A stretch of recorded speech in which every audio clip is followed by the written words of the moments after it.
Part 1. You will hear a customer calling a travel agent to book a holiday. First, you will have some time to look at questions 1 to 7.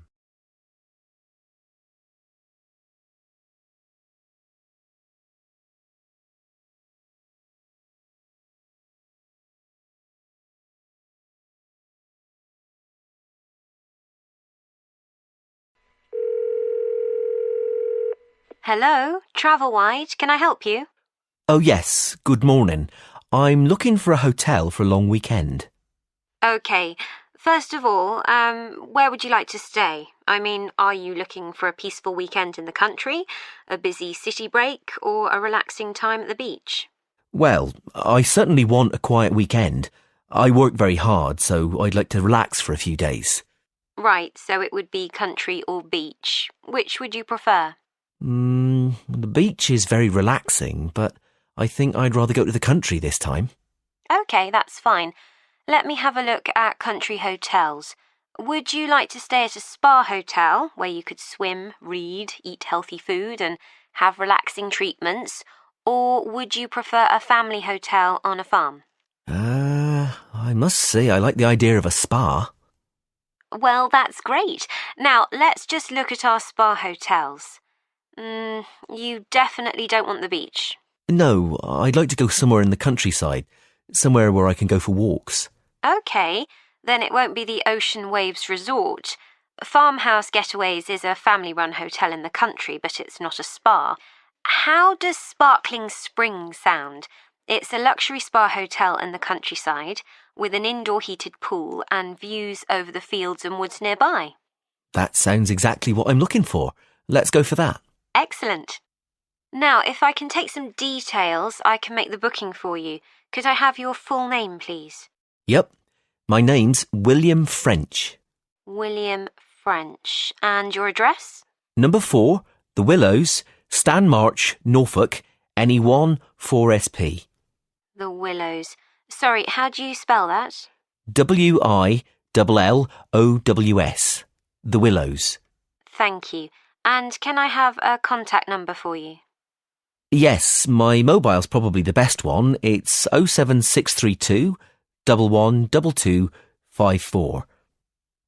07632 112250.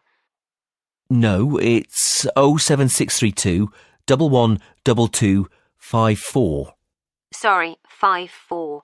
And when would you like to go? On the weekend of the 15th of June. Fine. Checking in on the 15th of June. And when would you like to check out? I'd like to stay until the night of Monday the 18th of June, so I'd be leaving on Tuesday the 19th. Right. Check out on Tuesday the 19th of June. And how will you be paying? By credit card. How much will it be? Let me see. 4 nights at £90 per night is £360. Is that okay? It includes breakfast and dinner and a treatment a day. Yes, that sounds fine. I'm looking forward to it. Before you hear the rest of the conversation, you have some time to look at questions 8 to 10.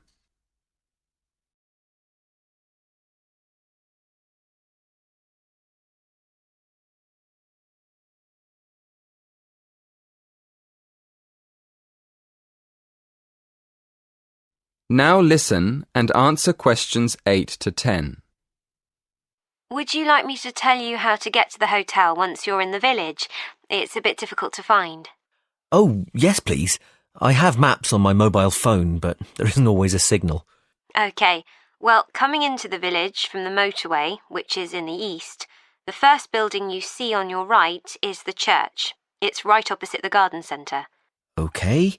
The church is on my right and the garden centre on my left. Yes.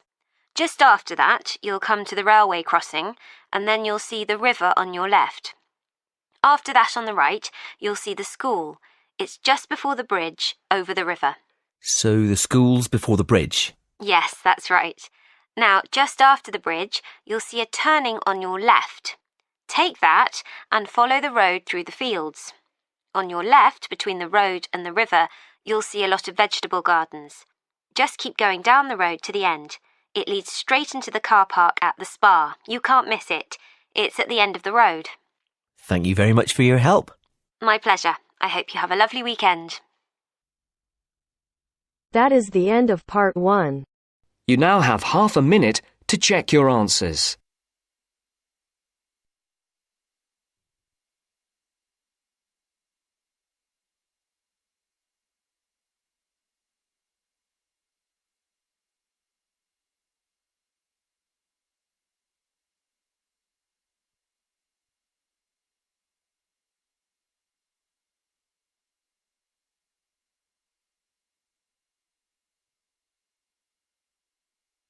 You will hear a dialogue between two students, David and Jim. First, look at questions 11 to 14.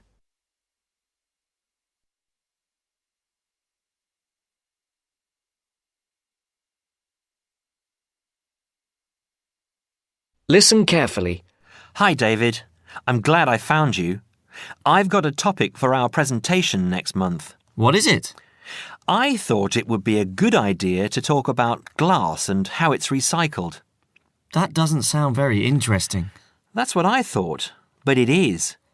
Did you know that glass has been around since as early as 4000 BC, when glass was used in the Middle East as a glaze to decorate beads? Is it really that old? Yes, and by 1550 BC, coloured glass vessels were widespread and used for cooking and drinking. The earliest known clear glass is a vase found in Nineveh in Assyria, dated from around 800 BC, which is now in the British Museum here in London. You know, I think I've seen that. I was at the British Museum a couple of months ago with Lisa. We don't realise how valuable glass was. It wasn't used widely back then. Until the 18th and 19th centuries, glass was very expensive and was used for limited applications, such as stained glass windows for churches. Large-scale glass manufacturing began with the Industrial Revolution, with the mass production of glass containers beginning at the onset of the 20th century, and glass light bulb production automated in 1926. How expensive? I don't know. But nowadays glass is much less expensive and is taken for granted as a packaging material, in addition to its use in windows and other applications. Do you know what glass is made from? New glass is made from a mixture of 4 main ingredients: sand, soda ash, limestone and other additives.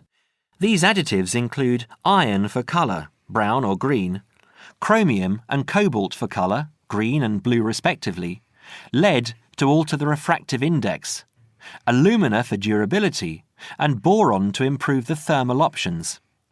Annually, total glass use in the UK is estimated at around 3.6 million tonnes.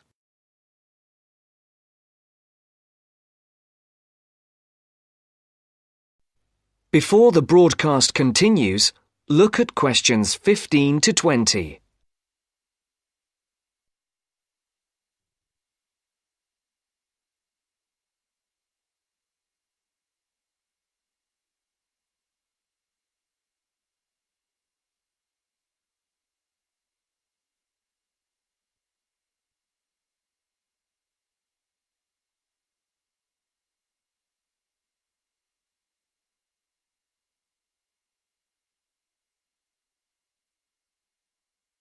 You will now listen to the second part of the talk. You're kidding. That's phenomenal. What do we do with all that glass? Where does it go? Using present technology, the UK glass industry has the capacity to recycle over 1 million tonnes of glass each year. And this, coupled with the material's unique ability to be infinitely recycled without compromising its quality, creates a compelling case for the recycling of glass. Despite this, glass makes up around 7% of the average household dustbin, and last year over 2.5 million tonnes of this material was landfill. How can glass be recycled? It can be recycled indefinitely as part of a simple but hugely beneficial process, as its structure does not deteriorate when reprocessed, In the case of bottles and jars, up to 80% of the total mixture can be made from reclaimed scrap glass, called cullet. What's it called? Cullet. C-U-L-L-E-T. Cullet from a factory has a known composition and is recognised as domestic cullet. From bottle banks, it is known as foreign, and its actual properties will not be known. Recycling 2 bottles saves enough energy to boil water for 5 cups of tea. You know, I wouldn't mind a cuppa now. Did you know that recycling reduces the demand for raw materials? There is no shortage of the materials used, but they do have to be quarried from our landscape. So from this point of view, there are environmental advantages to recovering and recycling glass. For every tonne of recycled glass used, 1.2 tonnes of raw materials are preserved. Recycling also reduces the amount of waste glass which needs to be used as landfill. I know. It's a social conscience we all need to have. Taking part in recycling the waste we produce makes us think about the effects we are having on our environment and enables us to contribute towards a greater level of sustainability. It's not all about economics, you know. I'm sure you're right, Jim. That is the end of part 2. You now have half a minute to check your answers.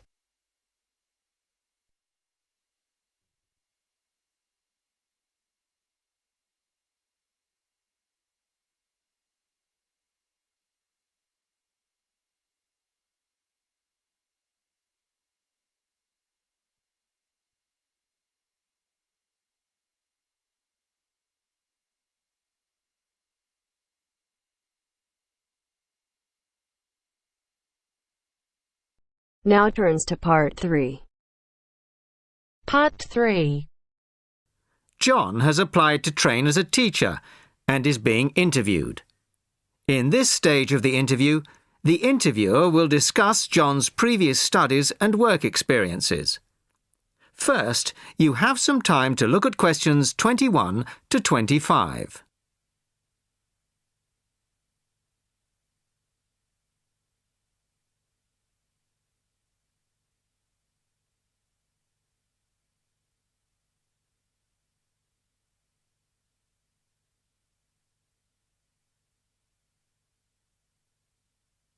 Listen carefully to the first part of the conversation and answer questions 21 to 25. Hello, come in and take a seat. You are John Evans? Yes, I am. Well, as I'm sure you're aware, the purpose of this part of the interview is to go over your CV and talk a little further about your previous studies and experiences. Yes. So, your first degree was in French, of course. Yes, with a minor in film studies. An interesting combination. Mostly French films, presumably? Well, European cinema in general, but with a bias towards French cinema. Ah, and your degree took 4 years? Yes. In the 3rd year, I was an exchange student at Bruges University in Belgium. I was there for a full academic year, 9 months. Right.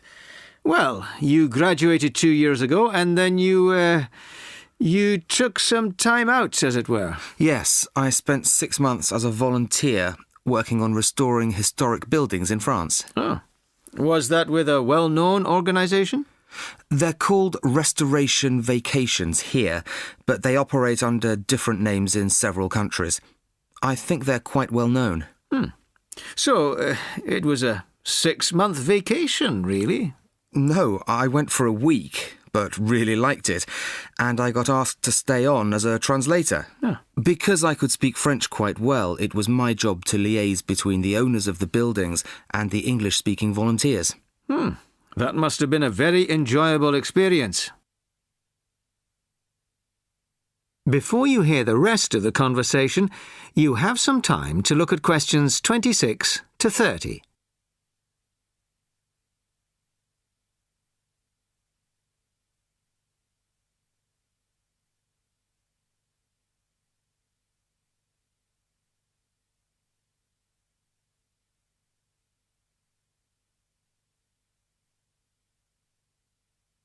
Now listen and answer questions 26 to 30. Well, it was certainly a very enjoyable experience to begin with, but after the first 3 months or so, I actually got a bit bored. I was talking about the same things every day. Bricks, cement, window frames, that kind of thing. It wasn't really stretching my French. Also, I wasn't getting paid, just free accommodation and food, plus some pocket money. Oh, I see. So then you started working for a bank in Paris. BCFC, I think. Yes. Were you doing entirely translating again? Well, translating was the major part of it, mostly from English into French this time. Official documents, letters, that kind of thing. Much more challenging. But I was also in charge of coordinating the translation work going on in the bank's offices in Switzerland, Belgium and other parts of France. What did that involve? It was simple, really. I just had to keep track of what had been translated in each office. To save wasting time having the same document translated twice in different offices. So, you stayed there for a year and a half and then you left. Why was that? Simple. To apply for this course. I see. Why give up a secure job in Paris to train as a teacher here?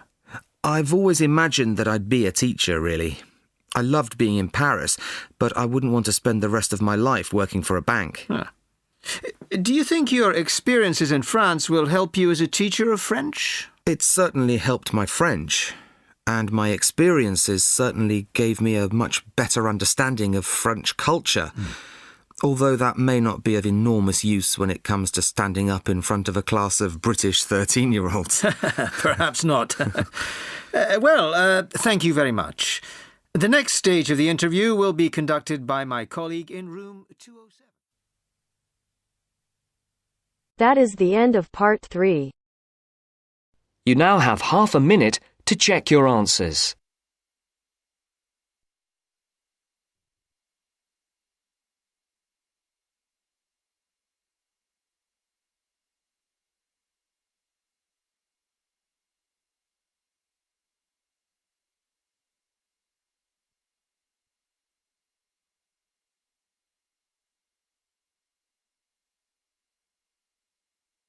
Now turns to part 4. Part 4. We're going to hear a lecture. Questions 31 to 40 are based on the lecture. Before you listen, please look at questions 31 to 40.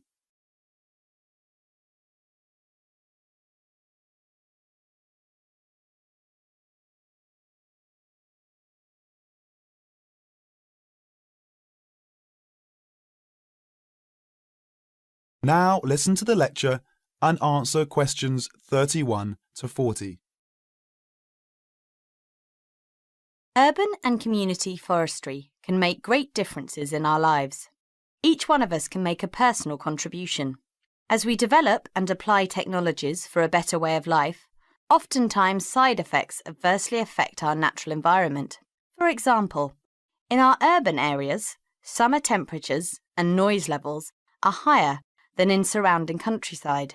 Air pollution problems are more concentrated, and the landscape is significantly altered, reducing personal health benefits available to us by reducing access to wooded areas and green open spaces. Trees help solve these problems. Now, 75% of us live in cities and towns, and we can act individually to improve our natural environment through planting and care of trees on our own streets, and by supporting community-wide forestry programs. Through technology, we are learning more about trees and how they benefit mankind, and how we can do a better job of planting and caring for these trees that make up our urban forests. Trees are major capital assets in Australia's cities and towns. Just as streets, sidewalks, sewers, public buildings and recreational facilities are part of a community's infrastructure, so are publicly owned trees. Trees, and collectively the urban forest, are important assets that require care and maintenance, the same as other public property. Trees are on the job 24 hours every day, working for all of us to improve our environment and quality of life. Without trees, the city is a sterile landscape of concrete, brick, steel, and asphalt. Picture your town without trees. Would it be a place where you would like to live? Trees make communities livable for people. Trees add beauty and create an environment beneficial to our mental health. Trees impact deeply on our mood and emotion, providing psychological benefits which are impossible to measure. A healthy forest growing in places where people live and work is an essential element of the health of the people themselves. A well-managed urban forest contributes to a sense of community pride and ownership. Trees and other plants make their own food from carbon dioxide in the atmosphere, water, sunlight, and a small amount of soil elements. In the process, they release oxygen for us to breathe. Trees remove gaseous pollutants by absorbing them through the pores in their leaf surface. Particulates are trapped and filtered by leaves, stems, and twigs, and washed to the ground by rainfall. Air pollutants injure trees by damaging their foliage and impairing the process of photosynthesis. They also weaken trees, making them more susceptible to other health problems, such as insects and diseases.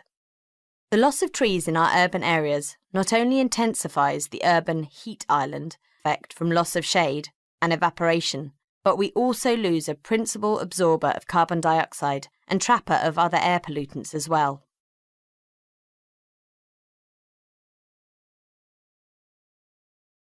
That is the end of part 4.